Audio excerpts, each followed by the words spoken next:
बिस्मिल्लाहिर्रहमानिर्रहीम। अस्सलाम वालेकुम व्यूअर्स। आज की डिस्कशन में हम न्योनेटल जॉन्डिस यानी नवज़ायदा बच्चों में जो पीलिया होता है उसके बारे में डिस्कस करेंगे। वैसे तो ऑलमोस्ट 60% वो बच्चे जो माँ के पेट से उस माँ के पेट के दिन पूरे करके यानी फुल टर्म होते हैं, 60% बच्चों में पैदाइशी पीलिया होता है। और जो माँ के पेट से कम दिनों के पैदा होने वाले बच्चे हैं उनमें ऑलमोस्ट 80% बच्चों को पैदाइशी पीलिया यानी न्योनेटल जॉन्डिस होता है।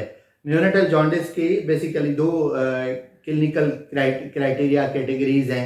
एक को हम डायरेक्ट हाइपरबिलिरुबिनेमिया या अनकॉन्जुगेटेड बिलिरुबिन बोलते हैं, और जो सेकेंड वेराइटी है वो इनडायरेक्ट या अनकॉन्जुगेटेड वेराइटी है।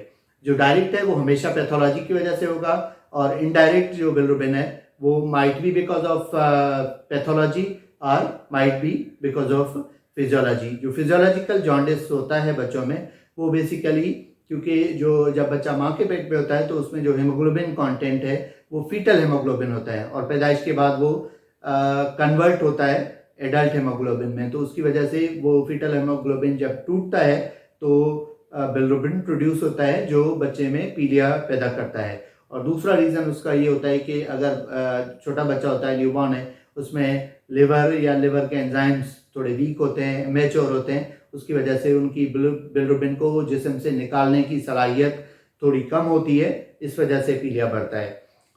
मगर फिजियोलॉजिकल लेवल करने से पहले कुछ इम्पॉर्टेंट चीज़ें हम देखते हैं बच्चे में। अगर उनमें से कोई चीज़ पॉजिटिव है तो हम फिजियोलॉजिकल लेवल करेंगे। First of all, physiological jaundice वाला बच्चा बिल्कुल अपेरेंटली हेल्दी होगा, फीड प्रॉपरली कर रहा होगा, उसमें फीवर या बीमारी की कोई अलामत नहीं होगी। और दूसरी इम्पॉर्टेंट बात ये होती है कि जो पैदाइशी 24 घंटे के बाद फिजियोलॉजिकल जॉन्डिस प्रोड्यूस होगा। अगर जॉन्डिस पहले दिन पे है तो वो फिजियोलॉजिकल नहीं है, वो ऑलवेज पैथोलॉजिकल है।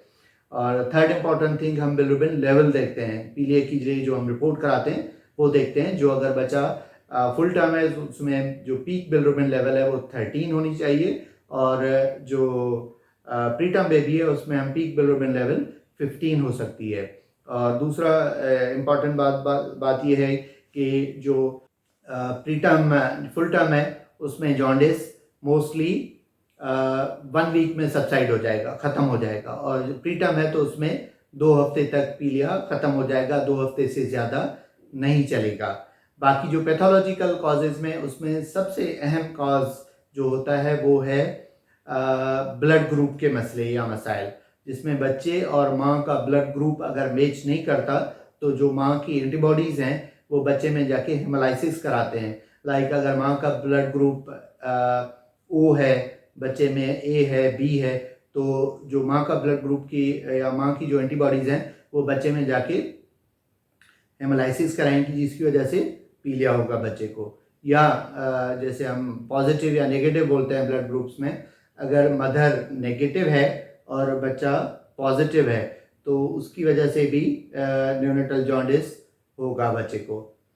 उसके अलावा जो अदर कॉजेज़ हैं इसमें इन्फेक्शन है, infection due to any reason, या सेप्सिस है, टॉर्च इन्फेक्शन है, उसकी वजह से भी बच्चों को पीलिया होता है। या अगर हाइपोथायराइडिज्म है, मींस थायरॉक्सिन या थायराइड की कमी है, उसकी वजह से भी बच्चों को पीलिया होता है। या उसके अलावा बिलियरी अट्रेसिया हम बोलते हैं, जिसमें वो ट्यूब जो जिगर से आंत की तरफ बिलिरुबिन को ट्रांसफ़र करती है निकालने के लिए, अगर उसमें कोई डिफेक्ट है उसकी वजह से भी पीलिया होता है। या बहुत सारे कंजेनाइटल डिसऑर्डर्स हैं, लाइक क्रिगलर-नाजार सिंड्रोम है, ड्यूबेन-जॉन्सन है, रोटर है, गिलबर्ट है, उसकी वजह से भी पीलिया हो सकता है बच्चे में।